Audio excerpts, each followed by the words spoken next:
Alright, so in this video today, we're going to be talking about how to set up a baby Pac-Man frog cage.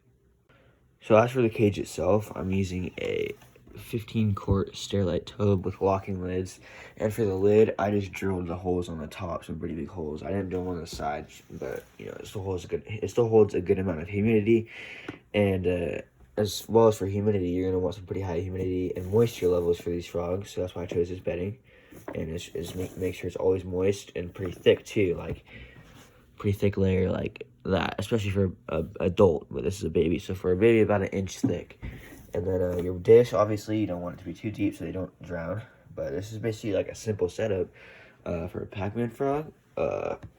Appropriate size cage for their whole life. 10-gallon is like the minimum. I would prefer something bigger, but this is just basically the simple start. And then I always like to add to plants, like fake plants, but you can put that right there, maybe this right there. And just cover some stuff up so you have some places to kind of climb around and hide. And this honestly is almost like a hide right here. I can go like that, and he's jumping around over there. But yeah, and then we'll cut to the heating next. Alright, so as for heating, you're going to want to use a heat pad, not a heat lamp, obviously. Well, especially not for this cage, but also the heat lamp can burn them. And, you know, their eyes and stuff, especially if you have like an albino, that can mess their eyes up and stuff. But you're obviously going to want a thermostat as well for this, especially because they are amphibians. Their skin is really sensitive. So you're going to want this. I recommend putting it on the bottom of the cage and keeping it about maybe 88 degrees so it doesn't get too hot.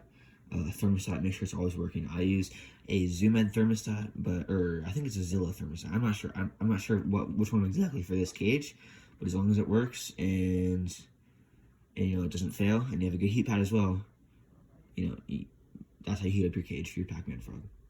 So this is my Pac-Man frog right here. His name is Toadster. I've had him for a couple days, but I want to make a video on how to set up his cage, so we'll get right into it.